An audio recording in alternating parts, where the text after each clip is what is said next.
Thanks so much for joining us here on Atlanta News First Plus. I just want to share with you some of the top stories that we're following right now. And I do want to begin with a political story. It involves a lawsuit involving two of former President Donald Trump's attorneys. And this case has just been settled. Apologize while I just wrestle with some graphics here. So two attorneys for then President Donald Trump orchestrated a plan for fake electors to file paperwork falsely saying that he won Wisconsin. This is according to a lawsuit. So this settlement has just been reached in this lawsuit. It makes public months of texts and emails. Kenneth Chesbrough and Jim Troupis turned over 1,400 pages of emails, texts, and other materials that offered a detailed account of the scheme's origins in Wisconsin. So I'm going to break all this down coming up in some live television reports coming up at 4 o'clock and 5 o'clock on Atlanta News First, our traditional broadcast. Excuse me. Also following the latest involving a shooting at Six Flags. A 15-year-old still in the hospital right now recovering from that. Want to get to the latest with Atlanta News First reporter Asia Wilson. This video captures the moment people ran for their lives outside Six Flags over Georgia Saturday night. It's after Cobb County police say an unruly crowd of about 500 to 600 people began fighting inside the park. Young people is what I saw. This woman, who wishes to remain anonymous, was working there at the time. I really did see people running around, but I didn't know what it was because, I'm thinking that, it's a fun place and that people just running to get somewhere. Police say when they got them outside the park gate, that's when they say an unknown group started shooting at police officers, and an officer shot back, hitting a 15-year-old suspect who was taken to the hospital in critical condition. If an officer being fired on, he has to protect himself. He want to go home to his family, too. Joe Rose, the president of the New Order National Human Rights Organization, says the violence is disturbing. Just the fact the suspects that's doing these crimes are younger and younger. 15 years old. You're supposed to be being at home playing Atari or video game. You out committing adult crimes. That's unacceptable. I'm angry. The employee we spoke with says she's concerned about recent crimes involving kids. I just pray for the youth because I did have some young people did try to attack me one day out here. And while Six Flags Over Georgia staff say the shooting did not take place on their property, some are still calling for changes. I believe that they should not be left unattended or supervised by their parents. I believe that, this is a fun park and there's other people here that pay money to be here and that they would like to be just as safe as anyone else. And thanks so much to Asia Wilson for that report.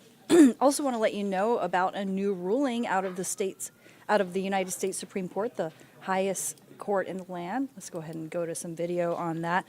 And they have now restored Donald Trump to the 2024 presidential primary ballots. That is the result of this new ruling out of the United States Supreme Court. Justices decided to reject state attempts to hold the Republican former president accountable for the Capitol riot.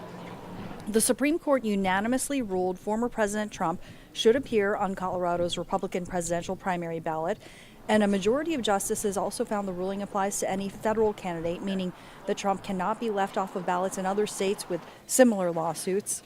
The decision came after months of debate over whether Trump violated the insurrectionist clause in the Constitution's 14th Amendment.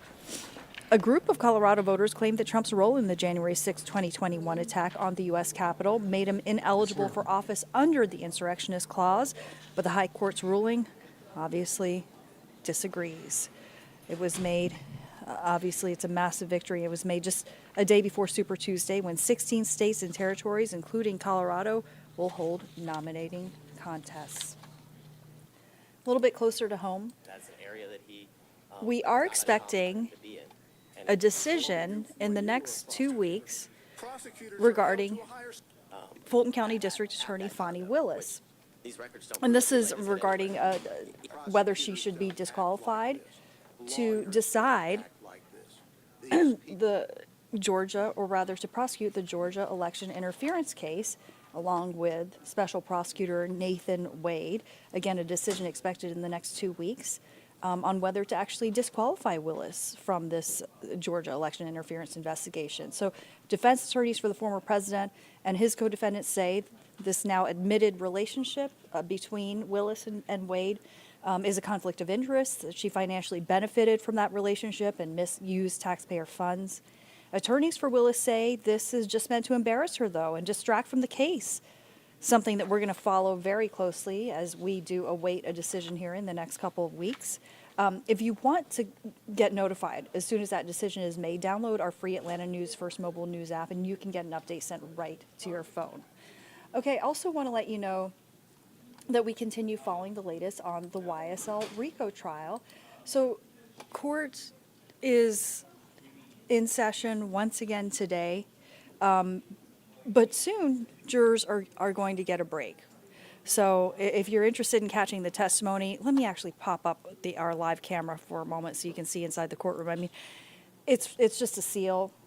We're just showing the seal because court is on recess right now. But this is a live look inside the courtroom, just so you know that our cameras are showing you live what's happening. It's gavel-to-gavel coverage.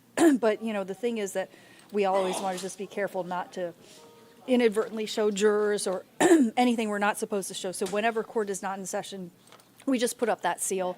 But that's still a live camera. And again, we're bringing you gavel-to-gavel coverage of the YSL trial. So, you know, you likely know, if you've been following, that this is a massive RICO case, sprawling RICO case against Jeffrey Williams, a.k.a. Young Thug, and his co-defendants, 5 other co-defendants. They're accused of being involved in a criminal street gang, which prosecutors say YSL is Young Slime Life. Of course, defense attorneys have been saying it's Young Stoner Life, which is actually just a record label, and it's not a criminal street gang at all.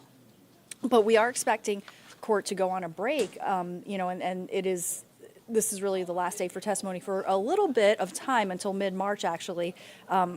So, yeah, while the jury is out, what the court is going to do is basically handle a bunch of motions, and motions are essentially, you know, they tend to be about evidence. So attorneys, prosecutors, and then the defense attorneys on the other side will typically motion to keep different pieces of evidence in or out.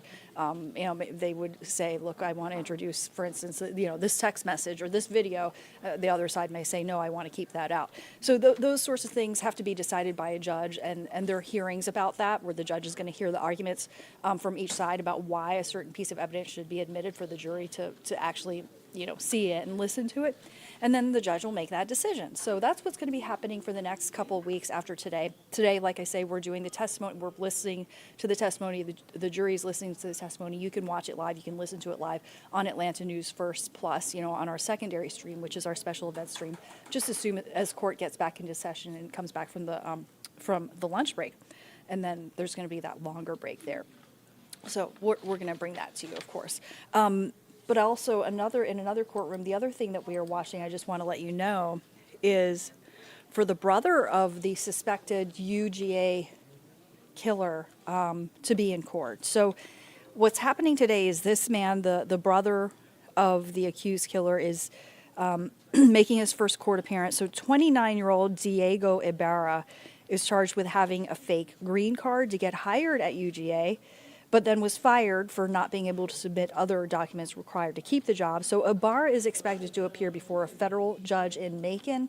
We're keeping our eyes inside that federal courtroom in Macon to bring you the latest, but it is his brother who is charged in the murder of 22-year-old nursing student Laken Riley. Obviously such a tragedy that shook the University of Georgia. We're going to keep following the latest on that as well. And just, you know, if you haven't done so yet, really encourage you to download our free Atlanta News First mobile news app, because then you can get updates sent right to your phone anytime there's breaking news, anytime there are updates on a major story, even for weather. And that's actually one of the best reasons, in my opinion, to download the app. So all you have to do, just download our free Atlanta News First mobile news app, and you can get all the latest sent right to your phone. Thanks, and have a great day.